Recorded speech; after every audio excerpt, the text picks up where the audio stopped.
One, two, three, four. I know silence is golden, and why is it that when the sound isn't working, I don't check to see if anybody has sent me a message to say the sound is not working? And bless you all for doing that. I think the sound is working now, and you should be able to hear me. How embarrassing was that? 10 minutes into the show in complete silence. Some would say that's an improvement. Thank you, Matt Tucker. Thank you for the ear logo, Sean.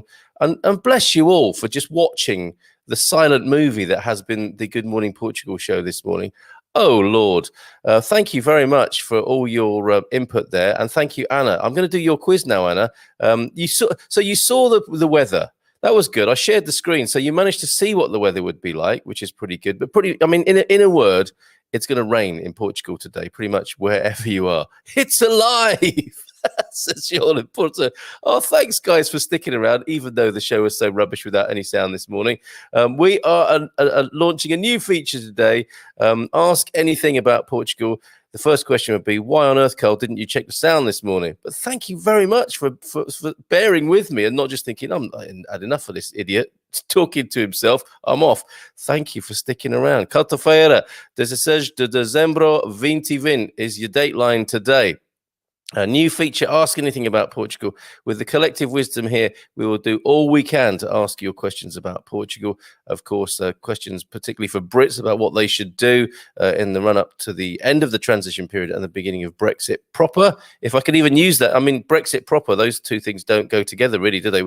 No one really seems to know what's happening. And also, of course, with the festive restrictions, pandemic lockdown, it was looking like it was all opening up for Christmas, but of course it may not with rising numbers. So ask anything you want about Portugal, hashtag AAAP, and do let us know what you want to know, and we will do our best in this community to help you. The first question I've got, which we'll come back to after the festive quiz this morning, bit of fun for you this morning, but the first question is from Aaron. I've almost moved to Portugal. I would like to check that my paperwork is in order before Brexit takes hold. I have my residency papers just waiting to register with the local health authority. Think I've got my pension worked out. Is there anything else I should be concerned about? We'll come back to that in our new feature, Ask Anything About Portugal. But we will do the quiz first, and I will move on as if nothing ever happened with that sound business. So let me bring onto the screen the legendary quiz that when we did our legendary quizzes before, whilst they were becoming legendary, we would have Ana Vera, who's now part of our Ask Our Expats team and a great help to the expatsportugal.com community. And she has helped us out here. Instead of just launching it, and Anna in the webinar where we first launched this quiz saying, no, actually, that's not right. No, nor's that. We said to Anna, will you help us with the Christmas quiz? And she's done us proud with this one. So let me bring it onto the screen now. Pens and paper at the ready, or just for fun. It is the Portugal Calling Christmas Quiz, or Expats Portugal Christmas Quiz, whichever way you look at it. Let's go to the beginning and have a look at this. Come on, where are we? Oh, slideshow from the beginning, from the TOP, from the top. Welcome to our Christmas quiz. And we first put this out on the 3rd of December. And as I said, many thanks to Ana Vera. So first question, question 1. Christmas dinner in Portugal is mainly celebrated on Christmas Eve. What dish is absolutely essential to this occasion? Is it octopus, A? Is it B, turkey and stuffing? Is it C, codfish? Is it D, plum pudding? Okay, and I think what I'm going to do is, because of the technical difficulty I had just now, I want to make. Oh yes, good. We do have the quiz on on the screen. I'm a bit wary and uncertain now of my technological capability, but that was the first question there, and I'm going to go back into it now. Just to make the background. There you go. That's a bit better for you, isn't it? So let's go back into the quiz and take all the gubbins from out of the way there and rock and roll with this. So yeah, question 1 there.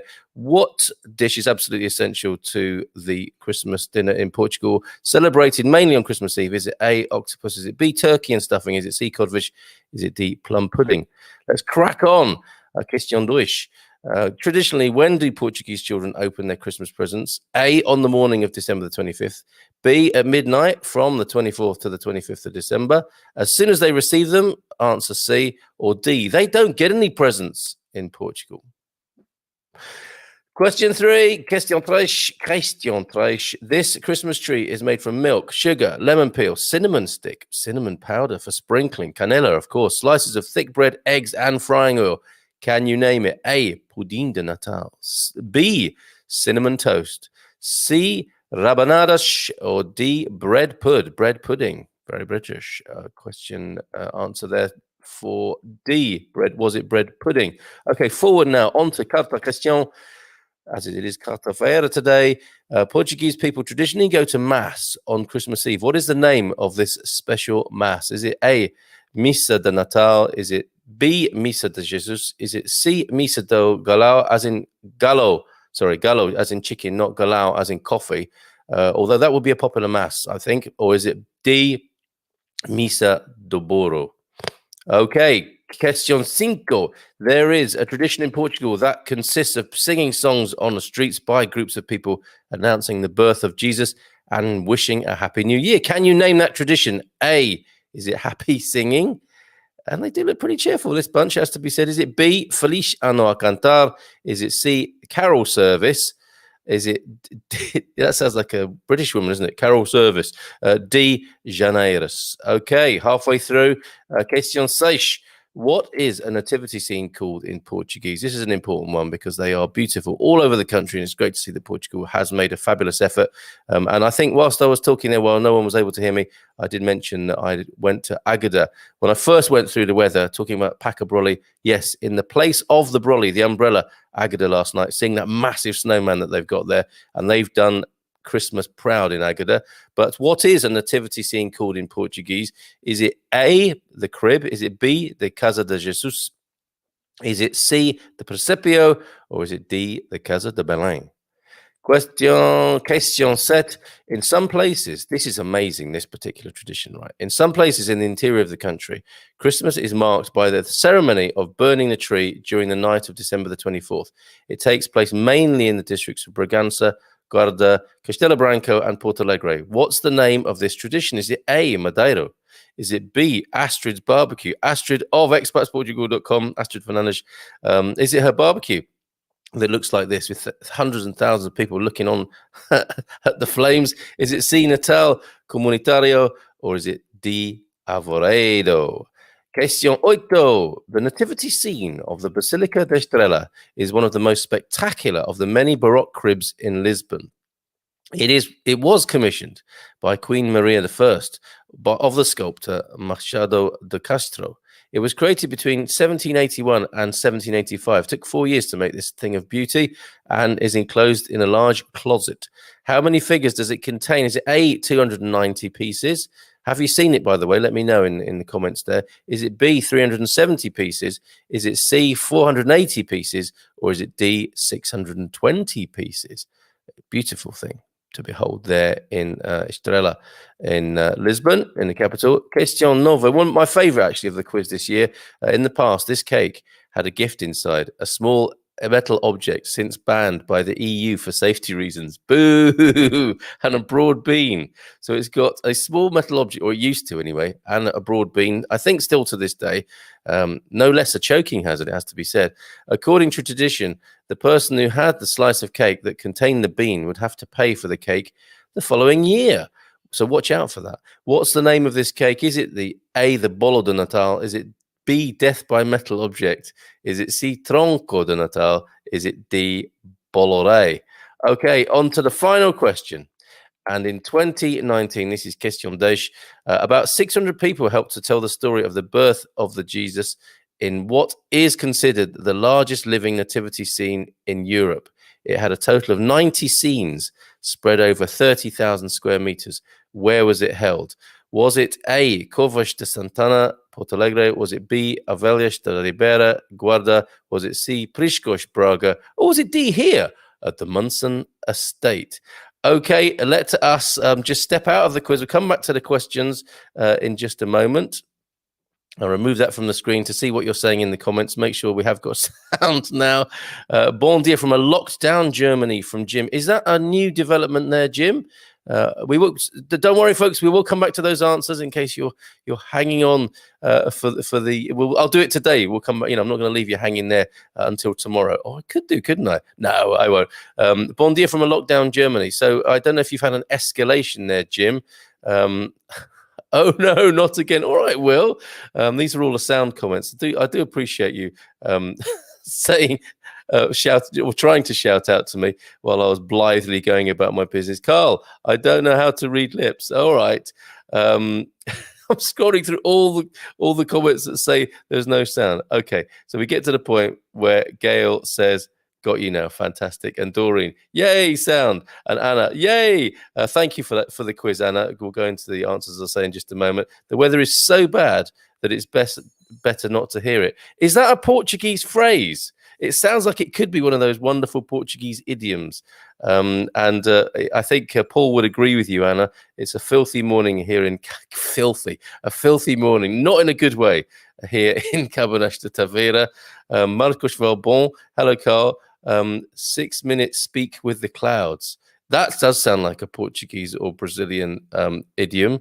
It's a 6 minute talk with the clouds. Is that how you say it's raining a lot in Portuguese? If your phone is around, leave it nearby so somebody can ping you on it. Good advice, Will.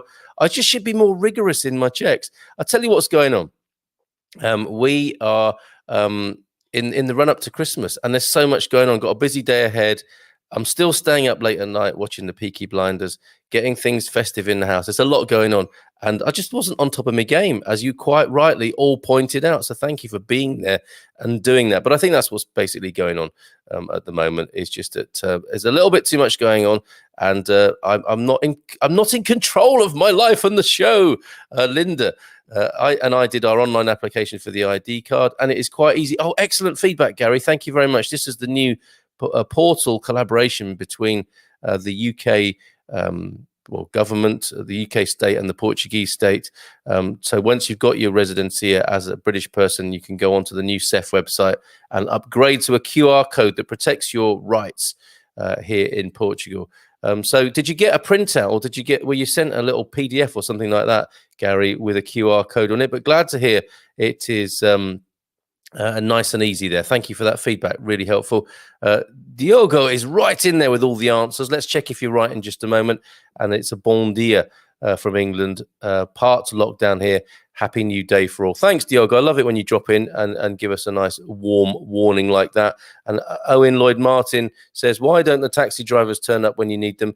My first chance to treat myself spoilt. Why is there no urgency? So that's ask anything about Portugal. Why don't the taxi drivers turn up when you need them? That is a shame.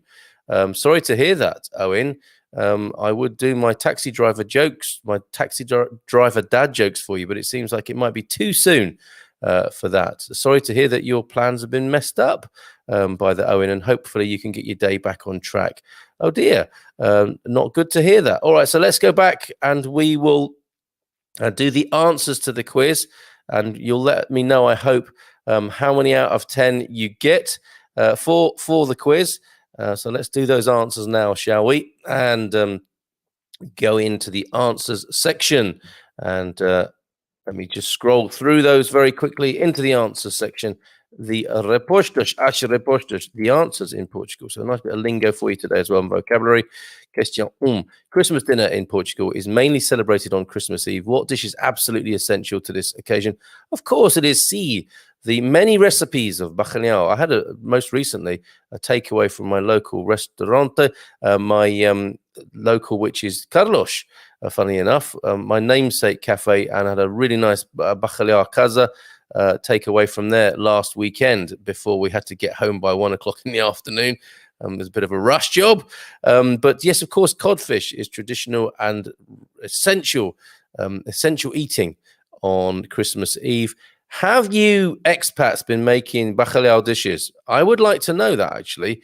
Have you done a fish and chips with bacalhau or anything like that? Who else has been to the new fish and chip shop in Coimbra? Sorry to get a bit parochial, but there is it called the green fish in Coimbra? I've got to go check that out soon myself.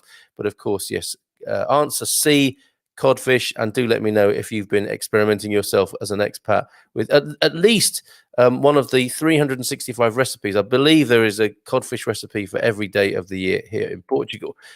Question 2. Traditionally, when do Portuguese kids open their Christmas presents? Of course they get presents. D would have been really unkind and totally inappropriate. Of course they get presents and they open them at midnight on Christmas Eve. Somebody was asking, do they then get more when they wake up on Christmas morning? I imagine there is some blurring of the lines here, and I guess there might be. Yeah, I think what I used to do as a kid is maybe open one present Christmas Eve. My parents had a pub, of course, so that was a busy evening in the pub. Open one present at midnight and then open the rest the morning after on the actual Christmas day. Maybe that's what happens here. So traditionally, though, at midnight on Christmas Eve, question 3. The answer was rabanadas. It does look like a bread pudding. It does look like cinnamon toast. And this is the Christmas treat made from milk, sugar, lemon peel, all the top Portuguese ingredients of a cake there, right? Apart from, oh no, there are eggs in there. Of course, there had to be eggs in there. Ovos, muito ovos in there. And it is, of course, the rabanadas, which looks absolutely delicious and is causing my mouth to water a little as I speak. Quarta question. Portuguese people traditionally go to mass on Christmas Eve. What is the name of the special mass on Christmas Eve? And it is Missa do Galo, the chicken mass. Okay, but not the Missa do Galão, which is like the latte coffee here in Portugal. So Missa question 4 answer. C is the correct answer. Missa do Galo. Okay, question. My pronunciation, I think, is improving as I go through here. Question 5.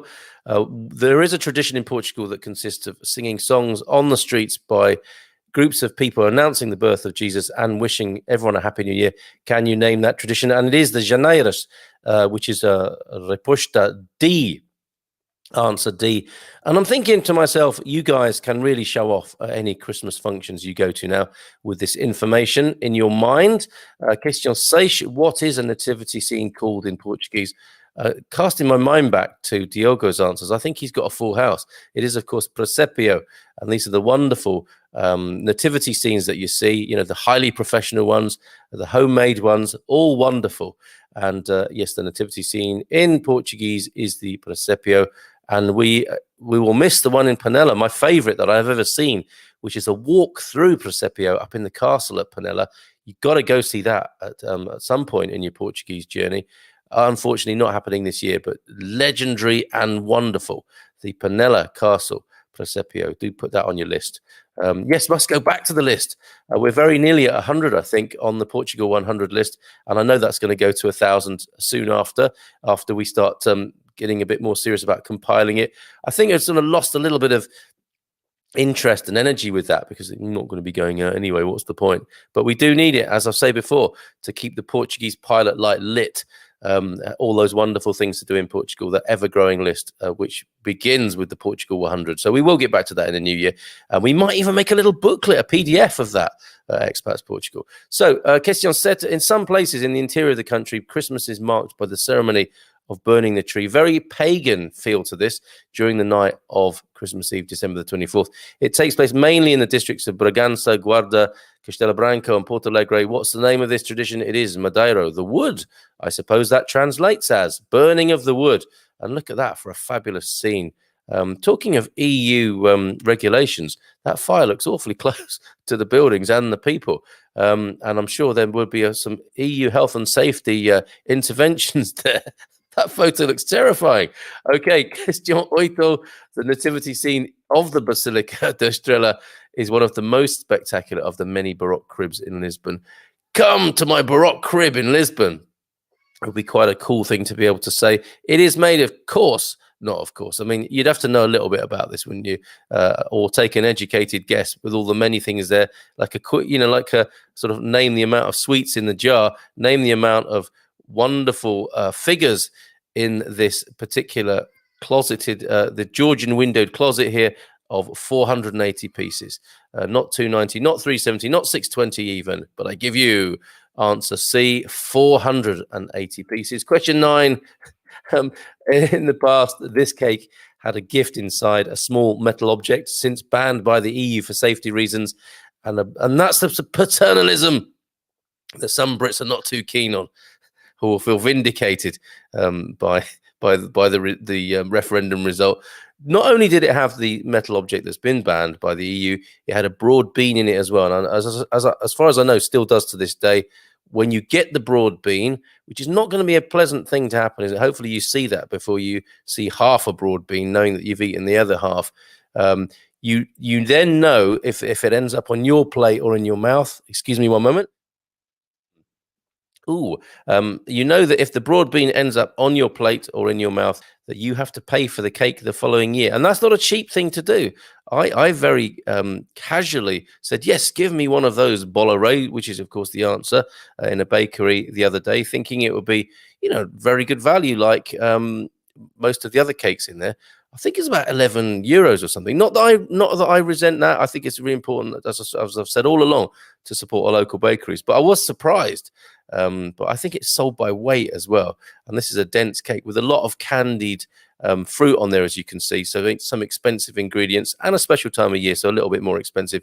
The bollaré there, answer D, the name of that cake. And the final question, in 2019, 600 people took part in this festive passion play, effectively. 90 scenes spread over 30,000 square meters. Where was it held? It was held up there in the north, in Braga. Answer C, in Priscos, and not the Munson estate, which is the scandalous rumor that is circulating. So there you go. There's your quiz. Let me know how you did with that. Anybody get 10? Let me know if you got 10 this morning. And Owen saying, I was supposed to go to Coimbra and fish and chips was on the card. Sorry to be rubbing it in there, mate. I hope you can get there by some other means this morning. If anyone is traveling from central Portugal to Coimbra city this morning, give Owen a shout. Send him a PM. Yep, sorry, too soon. He says, yeah, too soon.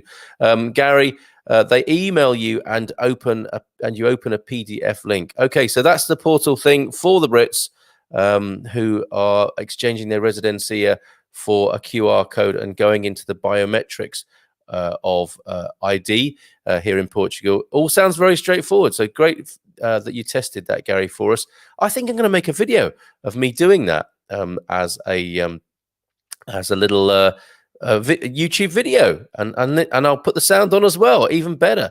You can try at least 1001 ways I thought it was 365. Well, it is obviously at least 365. It's nearly 3 times that. 1001 ways to prepare codfish. There is a book with 1001 recipes. Now there's a present idea, a stocking filler.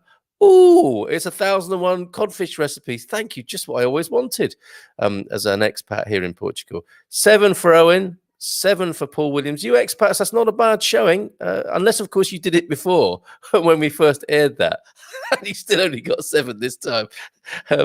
Maybe you need some ginkgo to help improve the memory as a stocking filler as well. So did anyone get more than 7? Let us know in the comments. We are going to conclude today with Ask Anything About Portugal, our new feature. And of course, it lends itself well to Twitter. Spread the word, folks. Anything anybody wants to know about Portugal, we're going to do our best to answer it. And who better than Expats Portugal and our associated community? We can take these questions, of course, to the Expats Portugal forum. We can check them out on social media, and we'll ask them. We'll answer them. We will ask them, and we'll answer them here on the show as well. So I'm thinking Wednesdays are going to be Ask Anything About Portugal Day, where we'll gather the questions together. But I imagine we'll be able to take questions of this kind at any time of the day or night. Certainly our Ask Our Expats team will be up for that. And the question that came in yesterday that we're answering this morning was from Aaron. And if I put it back up on the screen, it said, Where are we? Here we go. From Aaron, I've almost moved to Portugal. I would like to check that my paperwork is in order before Brexit takes hold. Very good, Aaron. Very thorough. I have my residency papers just waiting to register with the local health authority. So yes, of the 3 things that were recommended, of course, getting your residency sorted out was the primary thing to do, and of course now this not an escalation but an evolution of that system. Now you've got your residency, go on to that CEF website and get on the biometric ID thingy as well, and get your QR code, which is what you'll need if you're traveling beyond in and out of Portugal hereafter. So that's what you would need to do, Aaron. Register with your local health authority, as you said. So yes, get involved with your local health centre and get yourself a health number, which is that the NIS number, NISS, and not your social security number, although you can register with it and get a social security number as well. But principally, the main thing, yes, get your residency, register with your local health centre, and exchange your driving license. You haven't mentioned that here. So that's what you're also being advised to do, is to swap your British driving license for a Portuguese one. I think I've got my pension worked out, he says. Also very thorough. This is a person who likes dotting their I's and crossing their T's, I think, Aaron here. Is there anything else I should be concerned about? Having a good Christmas, I think. Now you've done all of that, basically. I think I've got my pension worked out. Now, that is not a requirement. And sometimes people are asked if they can support themselves. That would be one way of making sure that box is ticked there, Aaron. So I think, I mean, what does anyone else think here? I think Aaron's done a pretty good job there of making sure everything's in order. If I do, beefer. Why would you be saying that, Gail? Why would you be saying beef to Aaron? Oh, hold on a minute. My mum was from Cornwall, and I want to make a pasty pie. Proper job. What is the proper way to ask for tender meat? Bife de vaca para asado. Very good. That's for frying beef, isn't it? I don't know. We're going to get an answer to that question soon. Anna is probably the most likely person. Ask anything about Portugal. We're kicking off with another question, and ask anything about Portugal. Why did you choose Portugal? This is proving very popular already. Anna, just there saying, why did you choose Portugal? Got 10. Yeah, but that's because you wrote the quiz, Anna. I'd be very surprised if you hadn't. But well done. Via Vai do the most wonderful fish and chips near Avalar, I think that would probably be, wouldn't it? Avalar.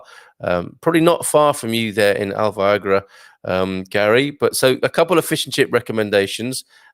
So we're fully in the mood for Ask Anything About Portugal. If you want to know how many recipes there are for bacalhau, it's 1,001, probably at least. If you want fish and chip recommendations, go to Avalar there. Thank you, Gavalar, for that. Yeah, the new chippy in Coimbra. Expats here. Why did you choose Portugal? That's a whole can of worms opening up. We will, of course, return to that. That's a perennial, isn't it? Cartão de Utente, the health centre. So that's what you need, your health card. Aaron, going back to Aaron's original question about getting his ducks in a row for being in Portugal, go to your health centre, get your Cartão de Utente, does that mean utility card? So yes, register with your local health centre and you should be able to get that. And the NIS is the social security number. The NIF is your fiscal number. And then the SNS number is what you'll get with your health centre, I believe. So, and then look at this. Ask anything about Portugal, including what's the way to ask for tender meat for your Cornish pasty. Ask for a bife de lombo. It's the best beefer. So there you go, Gail. Your question in our new series, Ask Anything About Portugal. We're off to a cracking start. Is bife de lombo, and I'll know that when I'm in Lidl now, looking at what might be the tenderest meat in there, whilst I'm looking through the freezer section there. So thank you very much, Anna, for your help. And Utent is a user or a client. All sorts of info this morning as we conclude today's show. And I have a message. I've got a PM coming in that I suspect might be useful to include as well, but it won't open up. Has anyone been having trouble with YouTube or Google recently. Some of us experienced that. YouTube had an outage for an hour a couple of days ago. Maybe it's all the people indoors, in the lockdown. Can you imagine the demand on YouTube of all servers? Netflix, they're doing an amazing job, aren't they? Really, they're doing an amazing job of growing and taking our money for sure. But they are technologically, if you think about it, they are doing an incredible job keeping their end up of the bargain, apart from the hour a couple of days ago on YouTube. Not for the oven. Hold on a minute. So is it a Cornish pasty? I would have thought that is for the oven if it's a Cornish pasty. Oh no, it is for the oven. Okay, so what would be the best beef? I'm gonna leave you, Anna and Gail, to chat about that between yourselves there, to go into the finer points of the tenderest beef for a Cornish pasty. And I hope to see that surface on the Expats Portugal forum, because it may be of interest to other expats how to make a Cornish pasty. Would love to know your recipe, Gail. And obviously native Portuguese people might like to try one of the famous British pasties, pastries there, in the form of talking of legendary quizzes, that is a legendary pastry, isn't it? The Cornish pasty. I think it's got to have a lot of white pepper in there, and you've got to have some brown sauce to go with it. There was indeed a crash on Google YouTube a couple of days ago, and that was worldwide. The Crown. Oh yes, talking of Netflix, Gary was getting stuck in. He wanted to see what not Pamela Anderson, Gillian Anderson. They're very different people, aren't they? Pamela and Gillian Anderson, let's face it. But Maggie is creepy. It's true. But don't you think Gillian Anderson plays her so well there in The Crown, Gary? Anna says you have to explain that to the butcher. Okay, now forno. Yes, for the forno, for the oven. I think we're going to have to carry that one forward. And that was not, I wasn't expecting that. I'm not disappointed, but I didn't know that's what we would be doing today when it came to ask anything about Portugal, how to get the best beef to go into a Cornish pasty. And if I may throw in a little bit of controversy here, is lamb not also a possibility for a Cornish pasty? A bit of scrag end to go in there, because presumably with the cuts that go into a Cornish pasty, they're not going to be your best frying meats, are they? They're going to be your little leftovers and stuff. And the whole reason for having a Cornish pasty is to get a bit of nutrition and fill your belly up, and just use the merest hints of meat, just the merest suggestion of meat in there. And of course, part of it, the part of the folklore I love about a Cornish pasty, and back me up on this, Owen, as a chef, is is you have the crust. It's a handle, wasn't it, for Cornish tin miners who had filthy hands, couldn't wash their hands down in the mines, and they would eat the pasty holding on to the crimped part of the crust as a kind of handle, and then they would chuck that down in the mine. And is it called the sprigand? Or were the spriggans the little sprites in the mine that they were giving that offering to? Far too much information this morning about Cornish pasties, and hopefully some useful information for you there, Aaron, with our new feature, Ask Anything About Portugal. Maybe try that on Twitter. We do have a Good Morning Portugal Twitter account. Maybe that hashtag will start trending. Triple AP, Ask Anything About Portugal. Let's see what we can do with that in the spirit of helping people make a new life here and realize their dream life in Portugal. So thank you very much for being with me this morning. Oh, hold on a minute before I go, and before I wish you a very good day. ID cards, besides having your citizen ID, also has the social security number, the fiscal identification number, and also your health user number. But to have all of these in the ID card, you need to, and he's left us with a cliffhanger. Maybe he's going to have that hanging over until tomorrow. No, Joel, don't do this. Hopefully, by the time I've said goodbye, I can resolve that. Oh, here we go. You have to check the boxes and have the previous numbers already. Okay, so I think that's all going to come together for Aaron and the rest of us who are adopting and absorbing the biometric way of ID here in Portugal. And that did come as a little bit of a chilling, how would I put this, a little threat to people's a notion of liberty, because in the UK, of course, there is no formal ID. There are passports. People are used to passports. There are driving licenses. People are used to driving licenses, but there is no formal ID card, despite decades of people asking for them and refusing them in the UK. And I think that did slightly concerned some Brits that they were, and especially using the word biometric, that did concern some people. But you're just falling into line with how Portuguese people do it, folks. So that's I don't think there's any need to be unnecessarily concerned about that. And as Safaro says there, everything will be in one place on that ID card, and your QR code thingy is the beginning of that process. And the stick, there is stick and carrot in there, isn't there? There's the ethical stick, but the carrot, of course, is that it protects your rights as a British citizen. That's why I think part of the reason they've come up with that is to make sure that Brits, after the transition period and into the Brexit proper, British rights in Portugal are protected by having that QR code for travel and for other rights that we have become used to. Yes, says Gail, my grandpa was a tin miner, and so my little bit of useless trivia about Cornish pasties was maybe around about right. And another weather report, just by confirmation of the downpour. Hi, Mag. Lovely to see you. Haven't seen you for a while. Mag Rasmussen. Bon dia from Faro in Covilha. It's pouring down there today as well. So thanks, everybody. Thank you for being such good pals and sticking around, even though I was talking for pretty much 9 minutes with no sound on this morning. I wish you a very good day. I suspect tonight on the Portugal show, we will continue with our theme, Ask Anything About Portugal, or whatever might come up. I had a very interesting session last night with Donna Jacqueline, what is she? She is our honorary grandmother of our community and our expert elder. Got some deep into the politics of the pandemic and COVID last night, whilst we were just hoping to talk about community. It's amazing how these conversations turn out. Do join us for one of those. Who knows what might happen tonight from 10 on these same platforms on Facebook and on YouTube. And great show, Carl, even with 9 minutes of no sound. That's the best review I think I've ever had. Thank you, Anna. Take care, everybody. Bye for now. Até logo. Até já. Até próxima. Até amanhã. Beijinhos, abraços. And as well as 1,001 ways to cook bacalhau, I think there are 1,001 ways to say goodbye in Portuguese. So take care. Bye for now.